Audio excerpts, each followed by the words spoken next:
Hi guys, Pat here. So today I'm going to be showing you how I make mass amounts of Hot Pockets in the air fryer, and I store them in the freezer. They work great for lunches. I've made breakfast ones.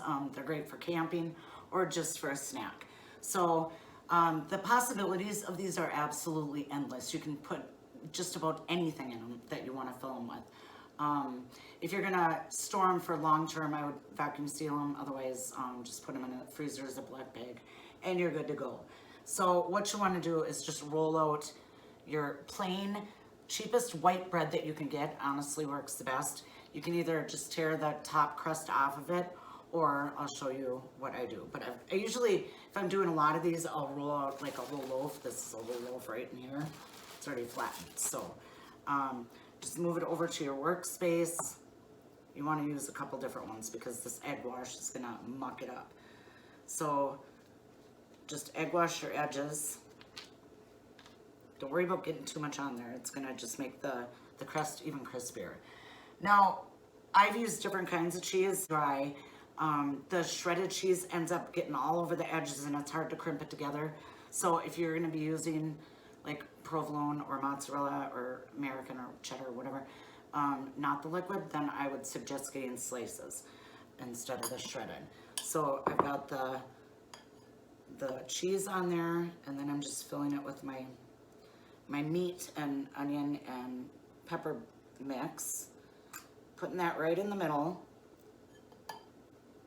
And then I'm gonna get my other piece of bread and put this on the top, pressed on the edges, and then just go around the edges with this little crimper thing to cut off the crusts. The crusts kind of make the whole things fall apart in the air fryer when you're frying them. So this kind of crimps it and it cuts the crust off. And you don't have to use white bread, you can use whatever you want, but when I'm making a lot of these, that's just the easiest.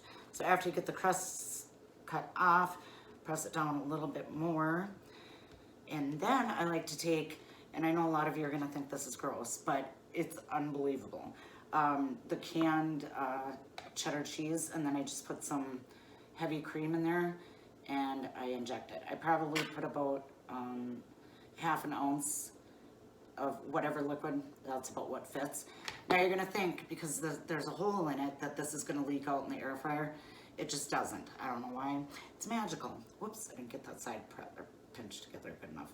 And then what I'll do is take it over to my greasing plate and spray it down with olive oil and put it in the air fryer, and I do about 5 minutes per side. So if I've got a whole bunch in there, sometimes you have to go a little bit longer, but they turn out unbelievable. And like I said, you can fill them with anything. I've made breakfast ones with bacon, egg, cheese, sausage, egg, and cheese. I've made ham and cheese ones for lunches, pizza ones, Italian ones. These are Philly cheesesteak ones, pot pie. I did tater tot hot dish ones. They turn out really, really good. So if you want any of those recipes, just go look up your favorite recipe or just use your own and put the liquid in at the very end or right before you put the oil on the Hot Pocket. So I'll show you how these little Philly cheesesteak ones turned out in just a minute. So another little hint, if you're going to be doing a bunch of these, the assembly line thing definitely works the best, because getting them full of oil, your hands get all full of oil, you've got to wash your hands and then come back here. So, get your Hot Pockets put together, then go over there, oil them, put them in there, wash, Or if you can have a couple different people working together, that works really good. The neighbor and I actually got together and made, oh my gosh, we made like 4 1-gallon Ziploc bags for one day, and we had fun.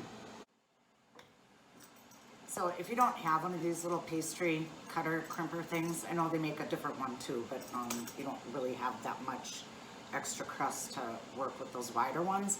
But you can always just cut the crust off with a knife and then go around with a fork and press down the edges. My hands just can't take this, so I think that the crimper works a lot better, and it kind of pinches them together.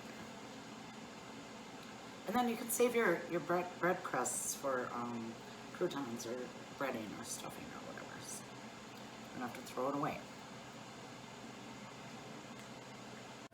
So you can kind of see.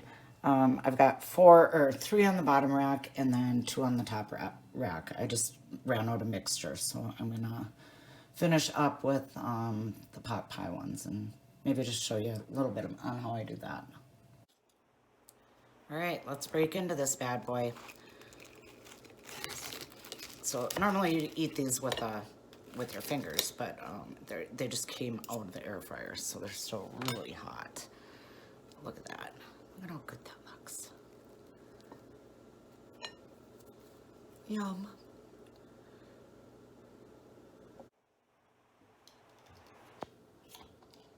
These that I'm making now are the pot pie ones.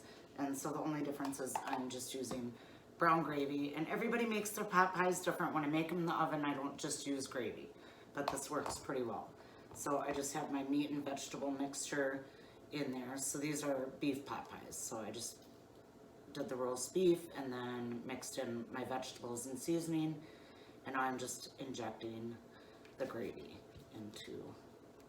into the bread. For the tater tot hot dish pot pies, every recipe that I do, I find a little bit of secret that works better for that recipe, which if you make these, you'll do the same. But for the tater tot hot dish, what I did is I made the tater tots ahead of time in the oven and then smashed them up and mixed them in with my this is ground venison and vegetable mix. And then what I did is I added half of what they called of the soup to the mixture. And then I'm gonna add the other soup because you can't suck up the cream of mushroom soup from the can in this. So I like to use Bear Prepper's cream of soup, and it's just a dry mixture, and then you mix it with water, and that works really great because then your needle doesn't get all clogged up with the little bits of mushrooms.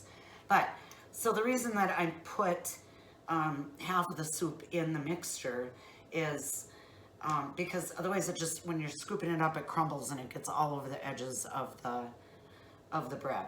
And so this just makes for, well, firmer balls onto your bread to make these little hot pockets. So, cut! Somebody cut!